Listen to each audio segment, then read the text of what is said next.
G'day, Aussie Bonsai Bloke. Yeah, how you going? G'day guys. Today we are going to be trying to save this guy, the Plum. And I don't know what's going on. The last probably 2 years it's been constantly declining. It woke up out of spring 2 years ago with a dead branch, and this year nearly this whole side of the tree at the front there is dead, but there are some shoots in there, so I'm not going to chop it right off. I'm just going to leave it, and you can see where the branch died down here. It's reshot some new ones. So what is it? Well, I've got the whole middle of the trunk hollowed out, and it's a water reservoir basically, just holds water permanently, and it's really mushy and spongy in there. I wanted it to rot out to the bottom naturally and just create a big hollow, which I think I'm still going to try and do. I'm not sure whether that's it or not. The other thing, which I suspect probably more than anything, is, well, two things: lack of fertilizer, which has made it a little bit sick, and then or a little bit less vigorous, I should say. This potting media is slightly soggy. This is not my new mix. This is the old, just basically pure potting mix. It's a bit soggy. Also,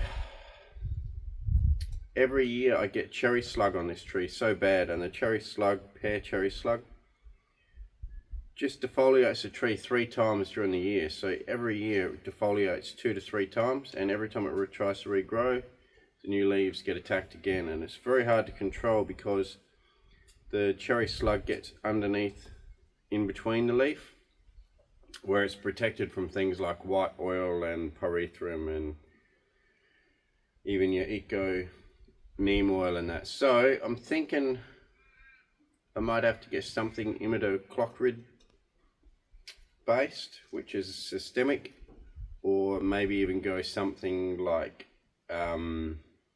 Confidor, but you have to buy that online now because it's a restricted product, or not really restricted, it's just that Bunnings and the main retailers don't want to be seen as harming bees, even though in Australia we don't really actually have a problem with that. There's probably more honeybees than we know what to do with.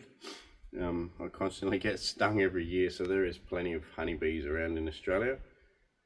So they don't want to be seen as promoting that, which is fine, up to them, but I might have to go online and get some Confidor this year and make sure that it has a really strong growing year. But anyway, let's get into it. So what we're going to do today, we've also got this coral bark maple, which I trimmed a few weeks back.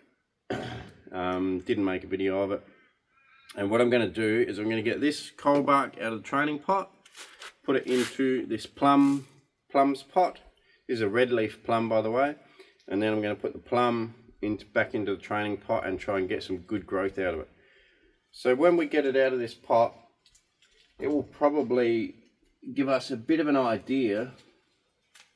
Something rattling in the leaves over there, as long as it's not a bloody snake. It's the middle of winter, goddammit. I think it must be a sleepy, surely. Sleepy lizard must be.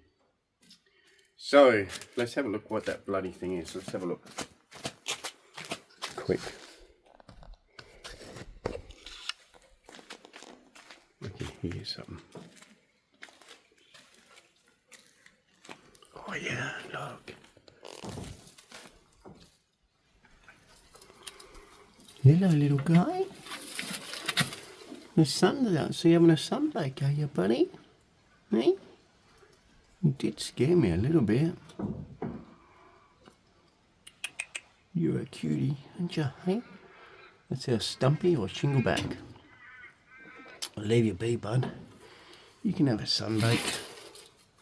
Hey, you're out of hibernation for a sunbake, eh? So we're going to see a lot. I suspect if we've got good roots in this tree, the pot wasn't really the problem. It was more the fact that the foliage was getting attacked, and possibly some rotting in the trunk, although some of the top branches are still fine, which, you know, the rot goes straight past, so who knows, but we'll see. We're going to put it in a different pot. We're going to put good potting mix in now, which is my half mix. So I made some more of that up.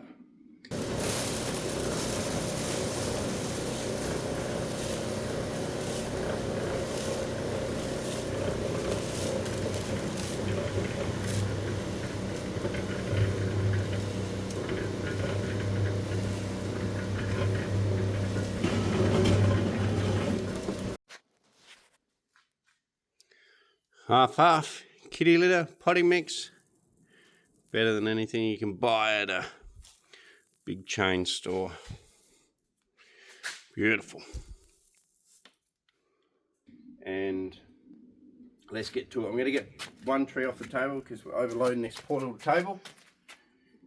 It's really heavy. And you get a 2-for-1 deal.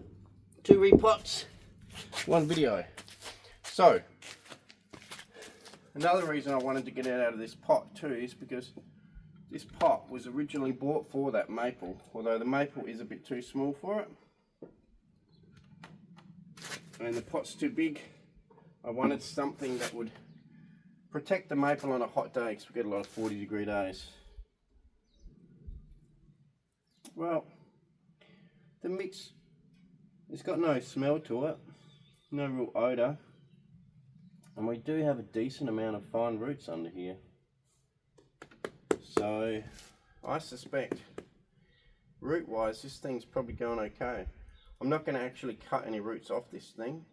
I'm just going to put it into its fresh pot and pretty much call it done and then trim it back. So first thing is, let's get this pot out of the way. This is quite an expensive, nice pot. I'll clean it up for the maple, but yeah, quite an expensive one. I think it cost me $100 from closing down sale, but I think they originally wanted $150. So bargain, got a bargain. I'll carefully put that one down.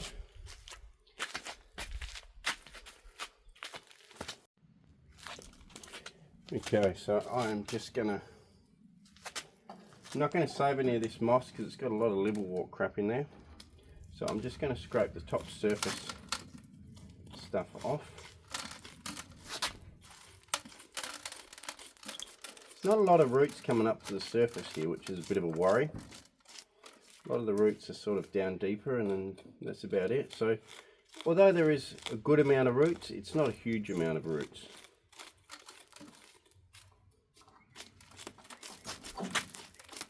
So I don't really want to tear them away too much. I just want to get rid of a lot of this mucky crap off the top. The mix underneath is actually still not bad. It looks like I must have used the Debco mix, which is not too bad. Debco Bonsai mix. It's probably the next best thing.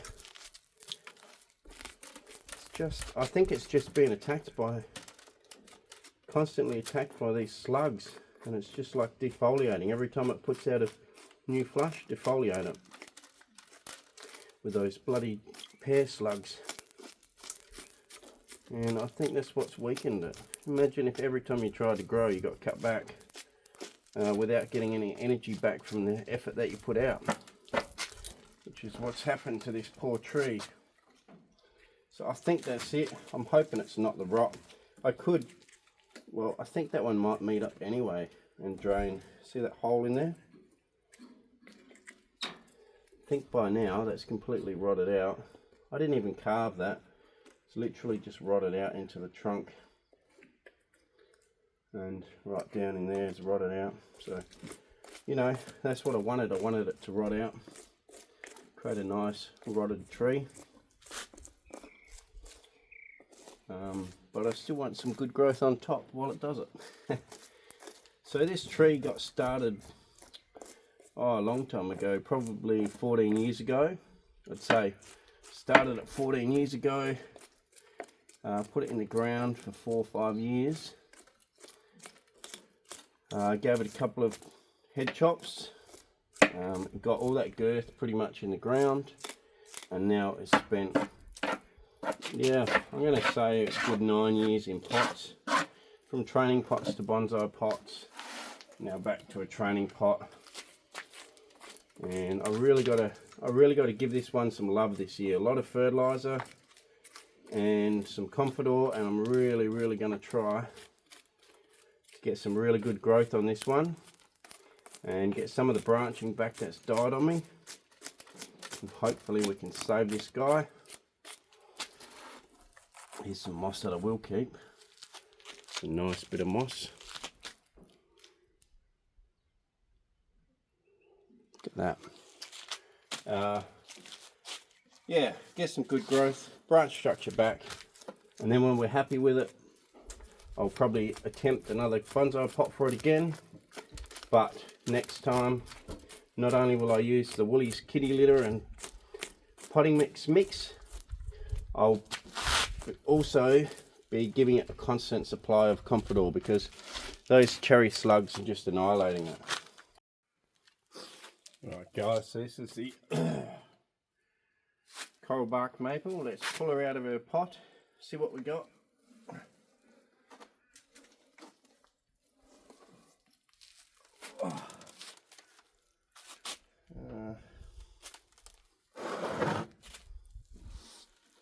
So not a lot of root growth, but anyway, let's see what happens. It's a little bit of white shit in here.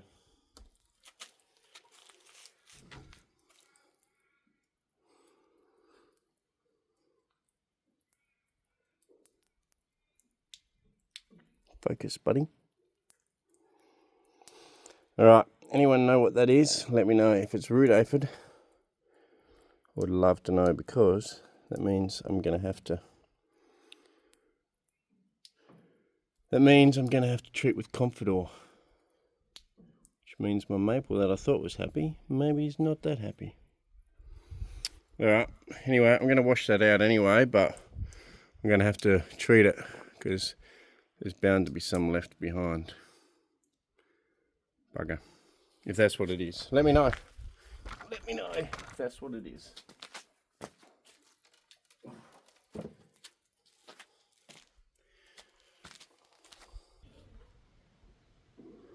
What are you, buddy? What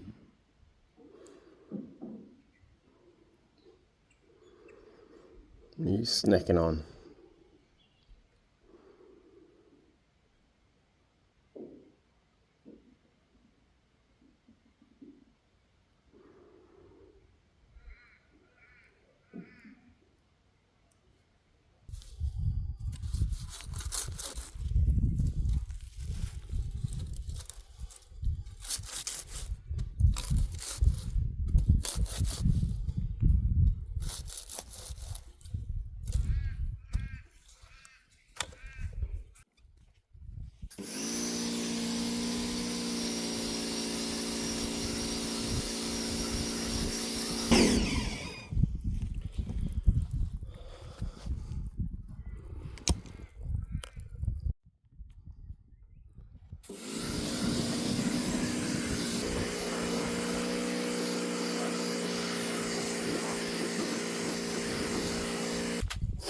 Alright guys, so as you can see, I washed one out with the, I washed them both out with the high pressure cleaner, and one of them I washed out as well as sawed a lot of the roots off the maple. I sawed a lot of roots off. When I think about it, the plum probably doesn't have a lot of roots because I didn't cut any off, and what it has is literally after it's high pressure clean. So there you go. Maple has a lot of roots, even though I believe it's got root aphids, but maybe at the early stages. But really nice root ball on it. So there's the maple. Actually, I think that might be the front that way. So really nice roots on that one. Actually, that's the back of that tree too. Sammy, you bloody idiot, you got the back of the trees. There you go. So that'll be the front.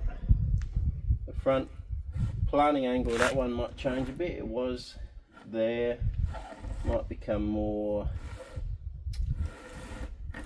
yeah, Yeah, I don't know. I mean, it's pretty good where it was. Hard to know. Anyway, somewhere around there. So let's get one repotted and then do the other. Let's do the plum first, put it in its big training pot, and then we'll do the maple after.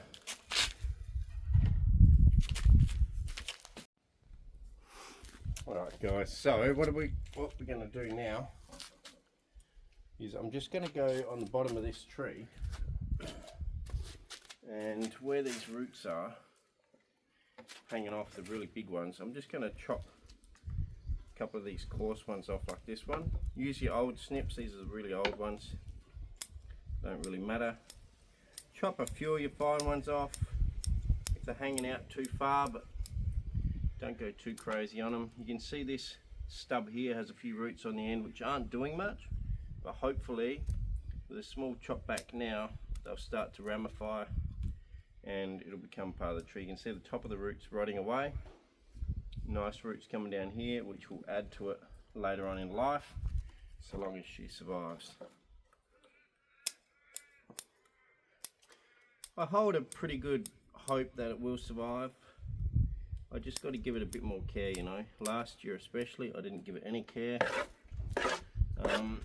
In the past I would maybe go past and squash a leaf that I could see has one in it, the cherry slug, but in this case no. Now, is that one dead? That one's dead, so we can take that one off. Doesn't really add to it. I also wanted to shorten all these little branches back, and I'll do that now before I put it in the pot. If I do it after I put it in the pot, then it'll just be shaking it around and disturbing it after I've already settled it into the pot. I'm not doing any real selective pruning as far as if something doesn't make sense because it's moving back into the tree, or if something's in the wrong spot. I'm not going to be if it's in the wrong spot, I'm not going to be removing it today, because at the moment I just want to see when it reshoots where the growth is and then make some decisions, because it's sick and we don't know where all the shoots are going to come from and what's going to reshoot. Even the ones alive now, some may not. We want to keep them all viable, let it recover a bit, and then go back in and choose some proper shoot selection back to what we want. But we do want to get rid of these long strong ones, because there's no point in them shooting out here. One, it will take energy away from some of the little baby shoots like this one, and two, we're never going to be able to use it because it's so far out. So we still want to keep the tree in check as far as where it shoots inside the silhouette, but we don't want to select little individual shoots inside there because we don't know what's shooting, if that makes sense. And these bottom ones here, I'm probably going to leave some of them, because that one could become a branch and this could become a lower branch. I don't like how this here now comes from one spot and up.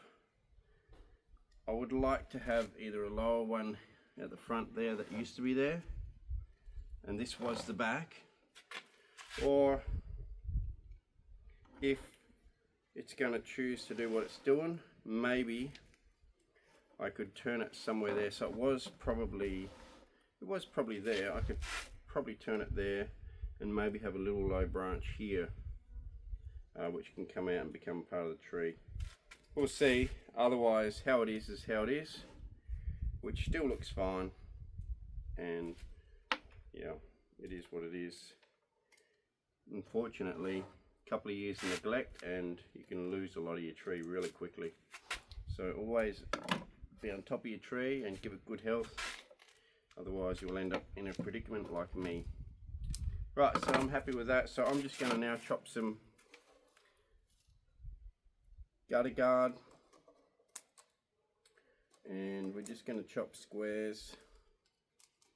You can wire these into your pot, or if you're lazy like me, just tip a good amount of soil on them when you mound them up, and they'll stay put anyway, so there's no real need to wire them in. Once you put your soil on there, it's going to stay put. I don't think I've ever had one move out the way and let soil drop out the bottom. Don't know whether it's quite possible unless you're a real monkey. So I'll just get a scoop and then let's start filling her up. Okay, so I got myself a scoop. I've got the wheelbarrow full of my soil here, kitty litter and potting mix half.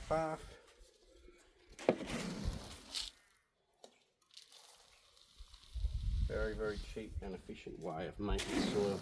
So we're just going to cover the screens, so now they're stuck put. And I'm now just going to fill it up to a level where I think the tree will then want to sit on top and then fill in the sides of the tree. So we're pretty close. I'm now going to mound the top a little bit where I put the tree in. And then when we put the tree in, we'll just give it a bit of a shuffle.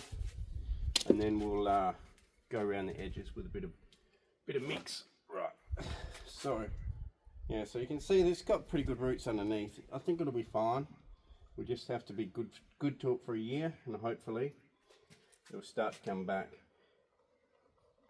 Don't have any illusions if you treat a tree like me and have it pretty sick. Don't have any illusions that you're going to have the tree back to A1 health within the first couple of months of spring. It probably will take this year and next year's growing season in this pot to really show some good strength. So potting angle is going to be a bit weird. Forward back's fine, but if this shoot doesn't grow on the side, there's probably a good front at the moment. But alternately, if we end up using one of these shoots and let it grow out as sacrifice, which I think we'll do, probably more so than this one's kind of on the front, I think potentially we could swing the tree to there, give it more movement in the top. It's still coming towards you. You got a really good back branch, and then a low one can come from here and fill in that gap. So I think we will repot it at that, and if it doesn't end up becoming a good branch in the future, we're going to chop this one off, get rid of that one. You got a lot more movement, still a good base.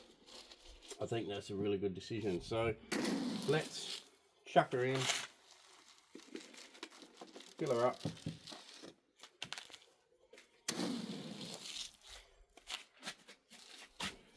The old chemical measurer.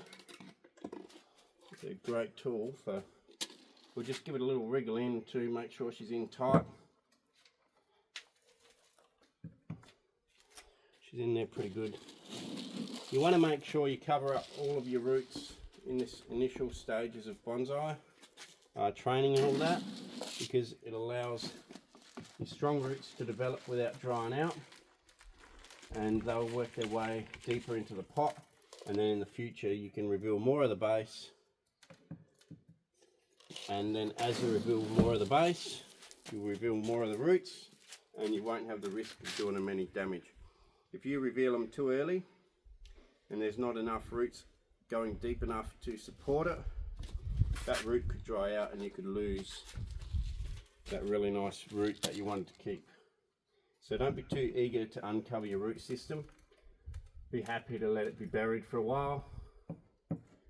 Use your fingers to push it in. As you can see, we had a pretty tight compact circle, so there's nothing really to work into it. Literally it will just settle in there, and I don't think there'll be too many air gaps at all. And that's it. Number one done. Now I might moss this in the future, or maybe being in a training pot, potentially I could leave it like that for now so I can keep a really good eye on it. But there you go. Come on, Mr. Plum.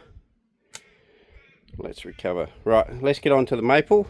In the meantime,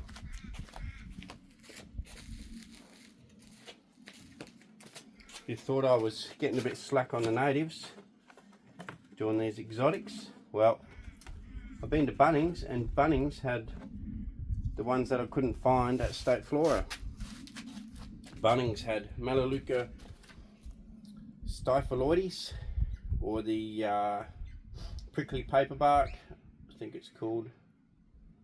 Anyway, they had a good 5 or 6 of those, some Kunzia, Polshella,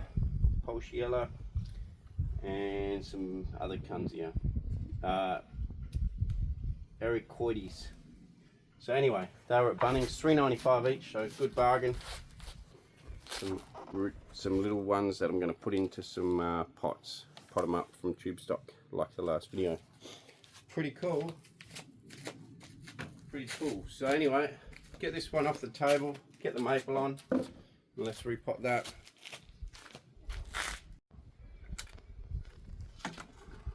G'day guys, welcome back. Let's get into this maple, coral bark maple. So we got our pot cleaned out where the plum was, and I could give it a bit of a wipe and a clean, but hey, let's be honest, this maple is still in training, and this is really a training pot for it. It's that big. But there's 2 hopes. One, it will grow into this pot eventually, or 2, I'll just leave it in here for a couple of years till it fully develops and then put it into a smaller pot later. But at the moment I still want growth on this maple to try and get some of the ramification. The main structure is pretty well set, I think. I just want to get some good ramification on it. So, same thing again. Drainage screens from some gutter guard. If you think the holes are too big, okay, yeah, they could probably let a couple of bugs in, but you know, nothing protects a tree in the wild from a few bugs, so you probably shouldn't have to protect them in here unless you end up with something weird like root aphids. So anyway, so you could put that, which could crawl through here anyway. Let's put that in there. And there, if you wanted to. I'm not going, I'm just going to go single layer. I think single layer is fine. Now, because this tree is quite thin and this pot's quite thin, or quite, you know, it's a thin root base but quite fat actually. We don't actually want it sitting much higher than what it does when it's just sitting in the pot like that. So, because of that, we're literally just gonna cover the screens so they don't slide out the way. Put a very small covering over the whole bottom of the pot.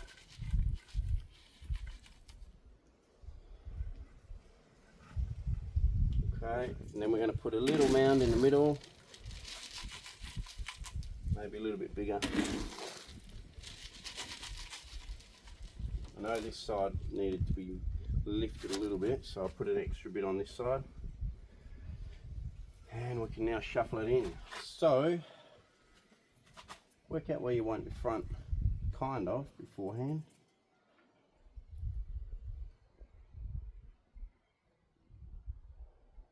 I don't know, straight on's not bad. Maybe this side's slightly in front of that arm. That one's slightly back. So if I look from the top and have that one slightly in front, I mean, you've got an eye poker root here, but it does divide, so I don't think it's the end of the world. I think that looks better than having it that way, and I think dead straight on is a bit weird too, so let's go a little bit like that. You know, if you get it wrong, wait a few years and have a go at it again. Right, little wriggle into the pot. You can see it settled in there pretty well.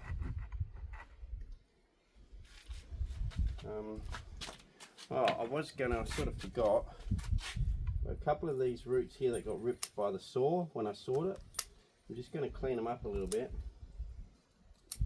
Just clean up some of the worst ripped ones, just to try and stop any sort of disease from the wounds. A nice clean wound. Cut them with the snips.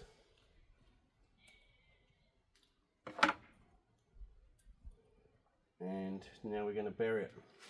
Some of these roots are nearly ready for exposing, but not all of them. Some of them are still developing, and still need to get down further in the soil. So I'm going to still cover it up till the main point of the roots, pretty much where it was before, and we'll see how she recovers. So it's going to be buried reasonably, so maybe slightly more left in the pot. Yeah, I think that's right. I'll come back to the camera, have a look.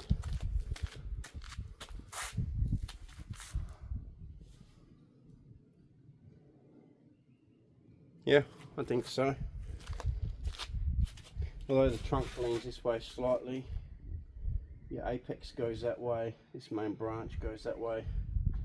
So I think we can have a bit more space on that side. Let's do that.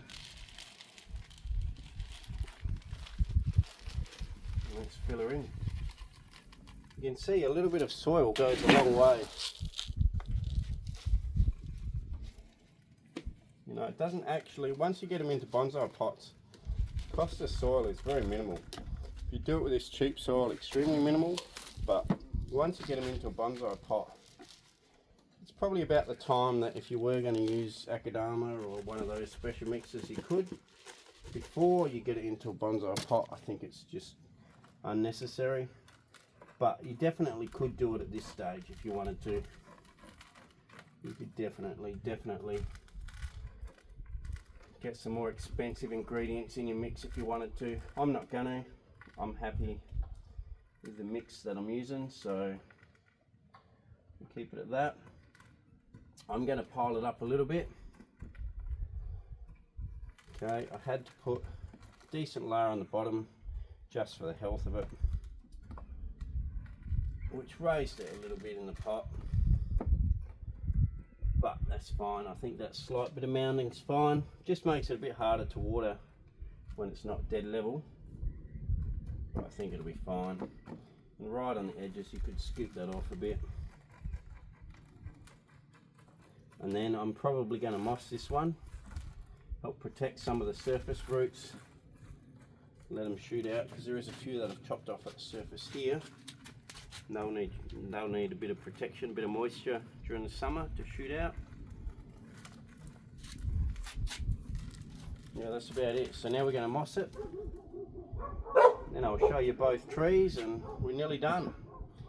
One's gone from a bonsai pot back to a training pot for its health, and the other one, hopefully, will start progressing really fast in this.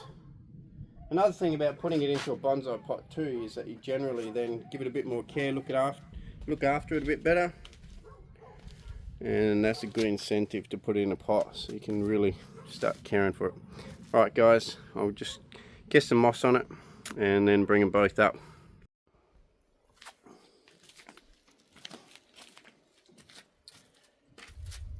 No worries guys, thanks for watching. There you have it. They've both swapped shoes, or a shoe. They're in a different pot. That sounded dumb. Okay, there you have it guys. They both swapped pots. This one's back in a training. This one's now into a bonsai pot. Obviously this pot is way too big for the tree, but I guess as the canopy gets bigger, maybe it will fill the pot enough one day that I don't need to worry about getting a new pot for this tree. I can just leave it in this pot because it is a really nice pot, and this one here can stay in this big training pot for a while. You can see I mossed both of them. I'm a big believer in moss. I think it just keeps moisture in the surface so that on a hot day, even if the moss dries out, you get a bit of moisture retained underneath. And yeah, so there you go, video's done. Thanks for watching. From now I'm just gonna fertilize regularly and treat both of them with Confidor. One for the cherry slug, pear cherry slug, and the other one I'll be treating for the root aphids, if that's what it is. Let me know guys if that's what it is, but it don't look good.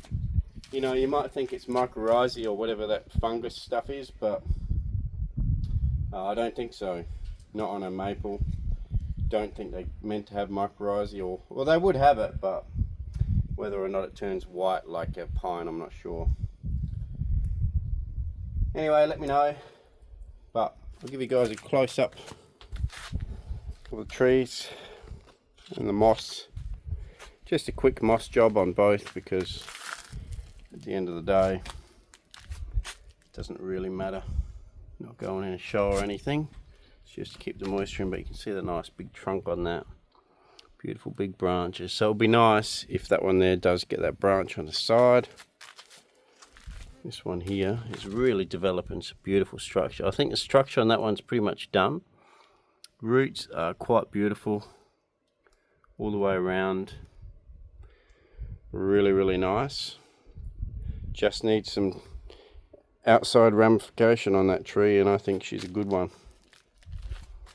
And then around the back, still has pretty good roots as well. Back of this one, I'll show you the hollow. You can see it does hold a bit of moisture in there. Whether or not that's its issue, I don't know. But time will tell. Okay, thanks for watching, guys, and catch you next time. Cheers.